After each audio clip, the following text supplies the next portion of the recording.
Yeah. Thank you. Good morning. As you have heard, the talk will be about high molecular weight compounds in SOA.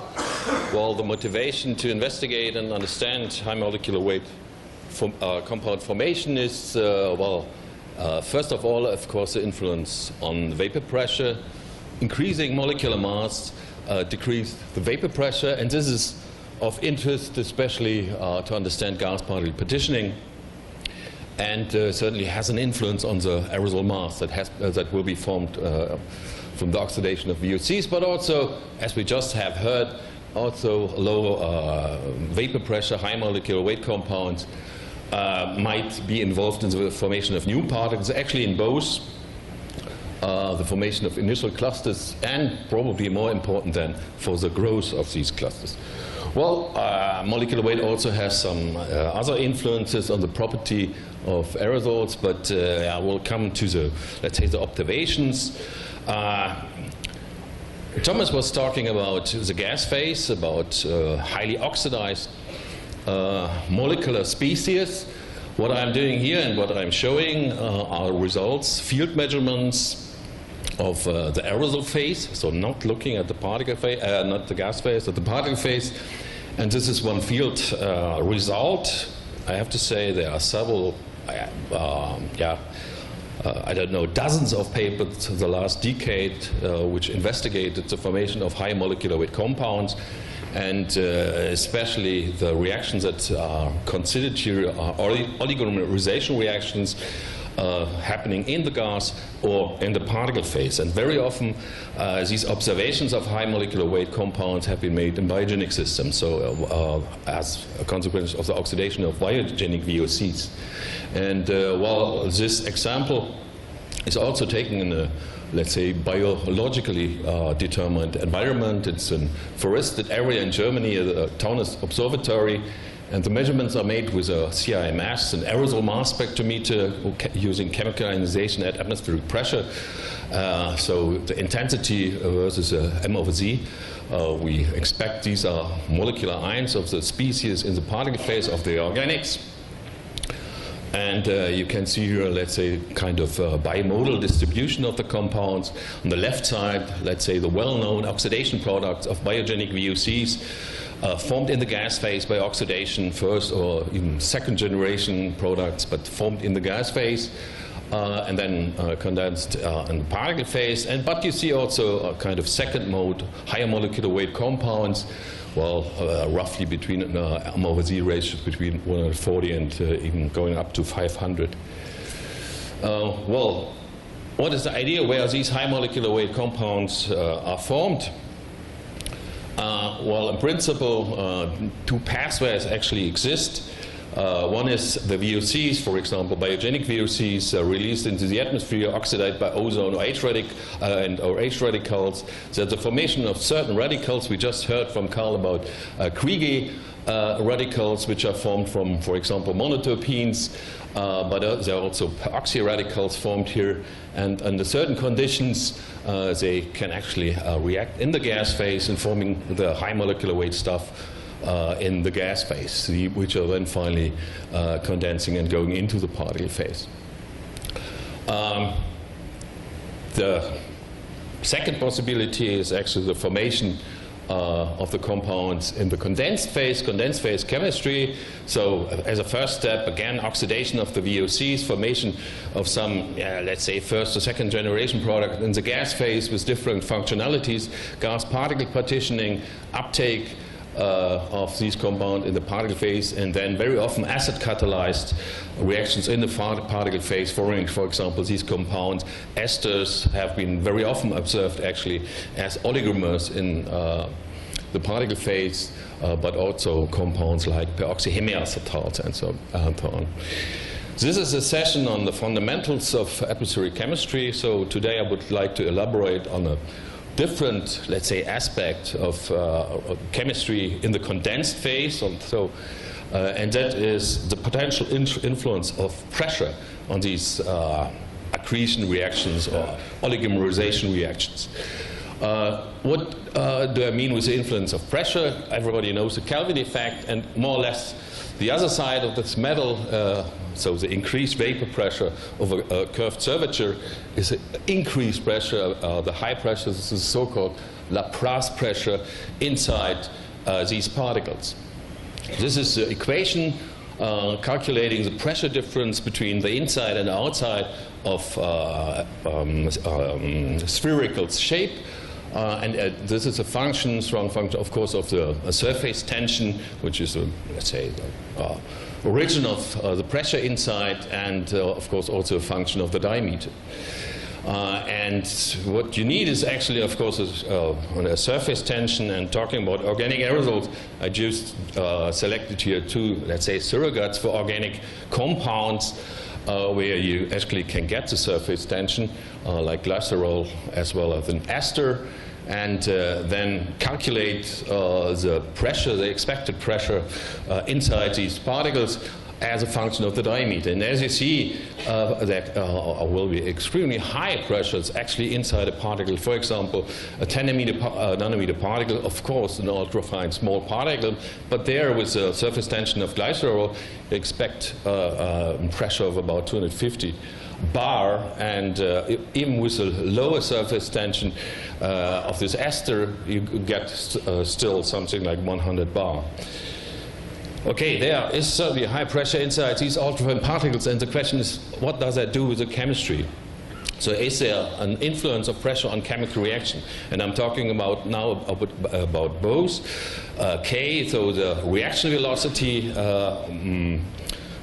in the particle phase, as well as the equilibrium constant between EDUCT and product. And here you see a model reaction, a very simple one, of course.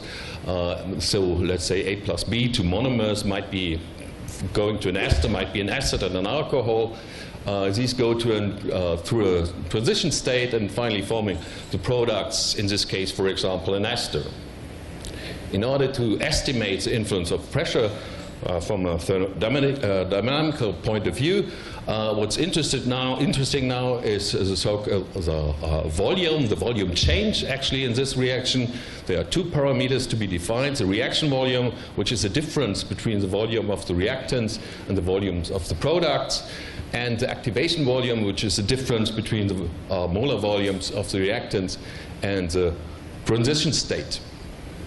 With this now you have, or the influence now, these two parameters are now influencing both, as I said, the reaction volume, so the difference between EDUCTs and products, and the volume will affect the equilibrium constant of the reaction as a function of pressure, and the activation will actually influence the rate constant of this reaction. So very important is now what is the sign for this delta V? And of course, under high pressure, that's the question which I put up here: is there some driving force building up new bonds? And actually there is, because now these negative delta V's are of interest, and because these are actually favored at high pressures. And what gives you delta V's is simply the formation of new bonds, either CC or CO bonds. Again, as an example for such a reaction would be, again, in this case, a reaction of an epoxide and carboxylic acid forming an ester with relatively large delta V values. So the formation of these high molecular weight compounds in the condensed phase in small particles should be favored in small particles. Just to give some numbers or ideas about how large these, in this case, the activation volumes are, in order to estimate the change of the rate constant. For some of these reactions, it deals all the reactions, the cycloaddition reaction, you have activation volumes as large or low as minus 50 cc per mole. And if you use that now, simply this number, and try to estimate the acceleration of this reaction in small particles, because this is a function of pressure at the end, so you can plot the rate constant at a certain pressure, or let's say at a certain particle size, in comparison to the rate constant at normal pressure. So in acceleration, you can see For very small particles, of course, you can get a really high impact. This is looking at the rate constant for such an oligomerization reaction. Of course, one has to be careful because going to very small particles, even building blocks of oligomerization doesn't fit anymore into your model system. So certainly it will not go down to the extremely small sizes. But however, there might be a transition regime where actually still this effect holds, that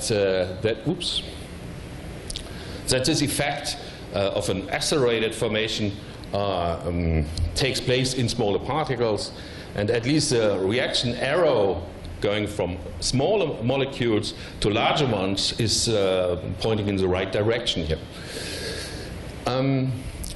Are there experimental evidences for such reactions preferred in smaller particles? Well, I don't know.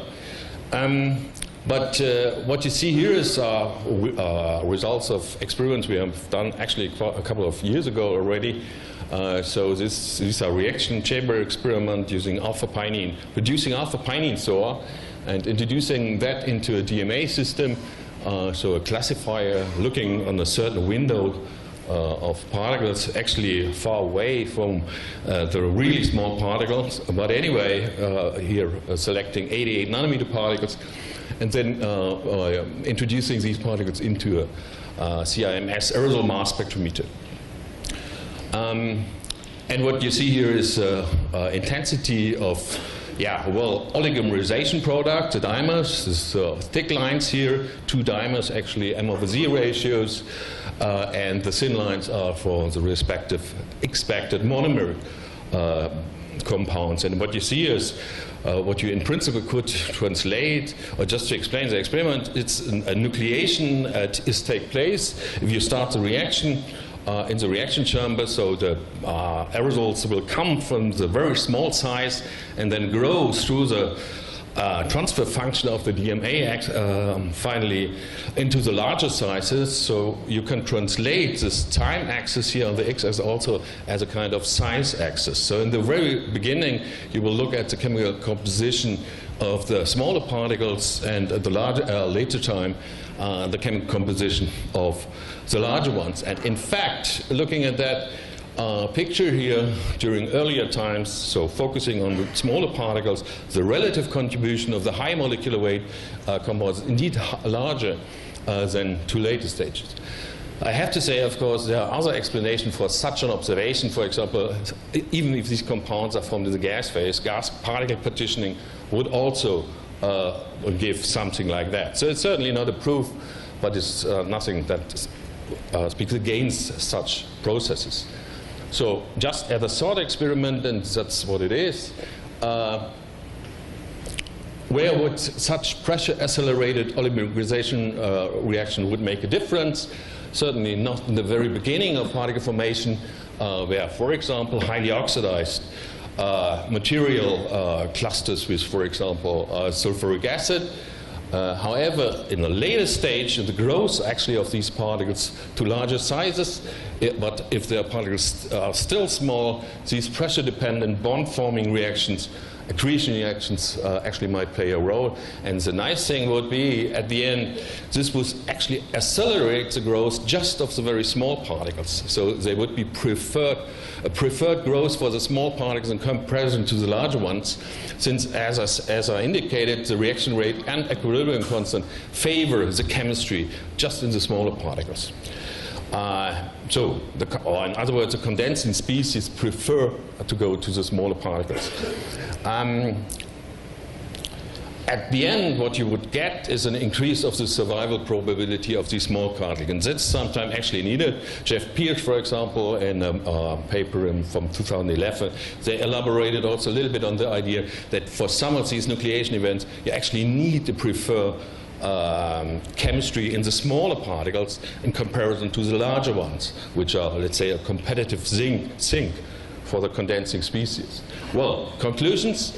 I did not speak much about that, but under certain conditions, low NOx, low SO2, and so on, actually gas phase oligomerization reaction might take place. Carl introduced Kriege radical chemistry, and there are rare events of nighttime nucleation, and then probably these kind of radical reactions, for example, with carboxylic acids, which are actually quite fast, or might result in the formation of high molecular weight compounds in the gas phase over a longer period of time, transport. Then chemistry in the condensed phase, let's say traditional chemistry, becomes more important, especially for the buildup of the aerosol mass. However, perhaps it's worth to consider for some of these reactions also pressure effects on the composition of the growing particles. Although, if I listen to Thomas' talk, perhaps the LVOX, or no, the highly oxidized material can explain everything. He just showed that you can explain the growth. But anyway, perhaps it's worth to think about sometimes also about a different kind of chemistry under the effects or the influence if these are very small particles. Okay, thank you very much.